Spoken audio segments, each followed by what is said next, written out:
चाहूंगी। प्रधानमंत्री नरेंद्र मोदी सीधा एकता का संदेश दे रहे हैं। वो कह रहे हैं कि एक होकर रहिए, बंटना नहीं है। कुछ ऐसी ताकतें हैं, कुछ ऐसे राजनीतिक दल हैं जो जाति के आधार पर राजनीति करते हैं, तो इसमें गलत क्या है?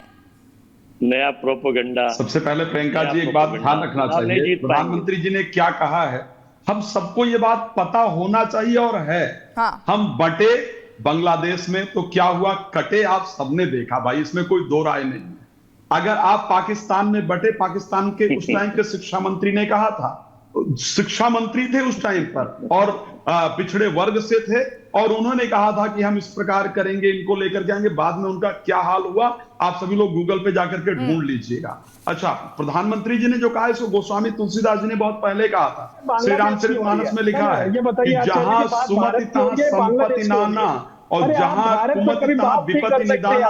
अगर एकता रहेगी, एक रहेंगे तो सारी प्रसन्नता रहेगी, सफलता प्राप्त करेंगे, जीवन में आगे बढ़ेंगे, देश आगे बढ़ेगा। लेकिन यदि आप बटे, जहां कुमति तहां विपत्ति निदाना, और जैसे ही आप बटना शुरू हुए, विपत्तियां आपके ऊपर आ जाएंगी और ये लोग इसी मौके की तलाश कर रहे हैं। आज बात हो रही जाति जनगणना की, मैं आपको बड़ा याद दिलाना चाहता हूं। आप लोग शायद यहां जो वर्मा जी चिल्ला रहे थे, मुझे लगता है इनको अपनी बीपी चेक करानी चाहिए और पानी पी करके बैठना चाहिए और टॉपिक याद रखना चाहिए कि किस विषय पर आप डिबेट कर रहे हैं। सिर्फ चिल्लाने से डिबेट नहीं होती है कि ये कह दिया उनको, वो कह दिया और आपकी डिबेट हो गई। डिबेट की सभ्यता को कम से कम आपको ध्यान रखना चाहिए। प्रियंका जी जल्दी बोलिए। आपको लेबनान की आज की परिस्थिति पता है? लेबनान की परिस्थिति आप लोगों को पता है? लेबनान 1975 से पहले लेबनान की हिस्ट्री उठा करके देख लीजिए। फिर लेबनान एक कानून लेकर के आया कि जिसकी जितनी संख्या भारी उसकी उतनी हिस्सेदारी, और उसके बाद क्या हुआ, उसके बाद सबने अपनी जनसंख्या बढ़ानी शुरू की, बाहर से लोगों को लाना शुरू किया, और आज लेबनान 1975 के बाद ये कानून आया था, ध्यान रखिएगा। आचार्य आज मिश्रा जी, आपके इसी सवाल को हम आगे ले जाते हुए, आपकी इस बात को आगे ले जाते हुए हाजी नाज़िम जी मैं आपके पास आऊंगी। आरोप ये लग रहा है कि 20% तो अपना है और 80 में टुकड़े करना है। प्रियंका जी मैं 10 सेकंड चाहता हूं, मुझे बता दीजिए, जल्दी बोलिए। हिंदुओं को 85% जो हिंदू हैं उनको आप बांट देंगे, उनकी आप जनगणना कराएंगे। अरे बात कीजिए ना, जिनके इफ्तार पार्टियों में सम्मिलित होते हो, जाकर के उनकी जनगणना 1000 जातियां हैं उनमें, उनकी जनगणना आपको नहीं करानी है। 85 को चलिए अजय वर्मा जी कुछ कहना चाहिए, 25 को इकट्ठा करना है। कमाल की बात कर रहे हो यार। डिबेट में आते हो लेकिन पता नहीं कि बोलना क्या है और बस चिल्लाना शुरू कर देना। आनंद विजय जी मैं आपके पास आना चाहूंगी, उसके बाद बाकी आप पढ़े लिखे आदमी हैं, नवरात्रे चल रहे हैं, आप पूजा पाठ पे ध्यान दीजिए, पॉलिटिकल विंडेटा मत चलाने। भाजपा मैं सब चीजों पर ध्यान, ये बहुत सारे यही प्रॉब्लम, देश में तो रह रहे हैं अजय वर्मा जी, देश के मुद्दों को कोशिश किया कि जो सनातन धर्म के लोग हैं उनको पूजा पाठ में लगाए रखो, इनको मेन धारा में मत आने देना। हाँ, मेन धारा में टोपी वालों को लाओ, टोपी वाले जो है ना वो आपके लिए मेन धारा में लाने वाले उनको आगे बढ़ाने। सुन लीजिए भैया, करके बोलिए ना। अब आप बताएंगे ना कि भाई आप जैसे आप अगर काउंटर भी करना चाहते हैं तो पहले सुन लीजिए सामने वाला क्या कह रहा है। ठीक है मैडम आनंद विजय जी आपके पास, भाजपा का वही सड़ा गला, सड़ी गली सीडी लेके आ जाते हैं अपने मुखौटे चेहरे और सेल कंपनी के रूप में, हिंदू धर्मगुरु लिख लेते हैं। ये भाजपा के मुखौटे चेहरे और सेल कंपनी। चलिए ठीक है अजय वर्मा जी आपके पास ही हैं, ये भी अजय वर्मा जी आप ही बोलिए। लेकिन सुनिए सवाल तो सुन लीजिए, आपको बोलने का मौका दे रहे हैं। अरे सवाल तो सुनिए ना, सवाल का जवाब दीजिए। इसके बारे में बोलने पर, अगर सनातन धर्म के बारे में बोलने पर मैं सबकी आवाज डाउन करवा दूंगी, ये गलत है। अजय वर्मा जी आप सवाल भी अपना लेकर आएंगे, जवाब भी अपना लाएंगे, फिर कैसे चर्चा होगी? नहीं बिल्कुल नहीं, आवाज डाउन करिए। आनंद विजय जी मैं आपके पास आऊंगी। सीधे तौर पर सवाल बड़ा ये है, लगातार ये कहा जा रहा है कि 24% से 9% हो गए हिंदू बांग्लादेश में, और उनके साथ जो कुछ हुआ, जो नरसंहार हुआ, उस पर किसी ने कुछ नहीं बोला, ना एक ट्वीट किया, ना अपनी आपत्ति व्यक्त की। अगर यहां पर एकता का संदेश दिया जा रहा है तो उसमें आपत्ति क्या है? क्यों बार बार विविधता में विभाजकता लाकर बांटने का काम किया जा रहा है?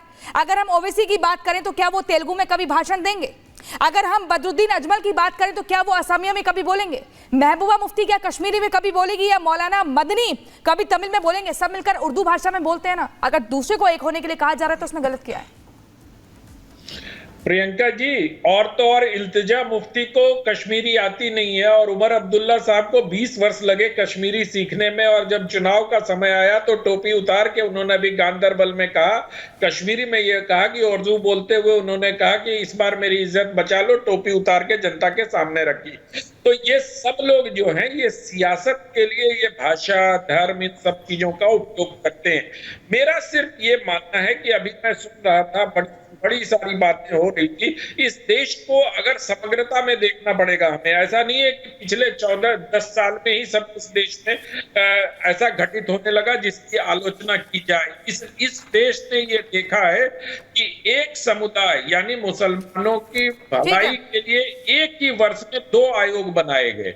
रंगनाथ मिश्रा आयोग बनाया गया और उसके पहले एक और आयोग सर, मेरे पास समय की थोड़ी कमी है, मैं सबके पास जाना चाहूंगी। अजय वर्मा जी, आपके पास फिर से आती हूँ, लेकिन सवाल सुनिएगा, उसके बाद जवाब दीजिए। अब ये बताइए, लगातार ये आरोप लग रहे हैं कि कांग्रेस या फिर जो विपक्ष है सीधे तौर पर ये एजेंडा चला रही है कि 20% जिनका है जो अपना वोट बैंक है वो ठीक है, उसके बाकी का हमें तोड़ना है।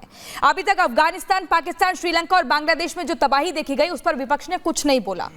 अब लेकिन लगातार जाति जनगणना की बात कही जा रही है। जहां जहां आपकी सरकार है, जिन राज्यों में, वहां पर आप जाति जनगणना कराते नहीं है। आप कराइए ना, आप एक मिसाल पेश करिए मोदी के सामने कि हमने जाति गणना बनाई और उसके बाद इस तबके के लिए हमने ये नीति तैयार की। आप मिसाल पेश करिए। आपने तो बल्कि अगर हम बात करें कर्नाटका की, तो वहां पर तो जो ओबीसी का आरक्षण था वो मुस्लिमों को दे दिया।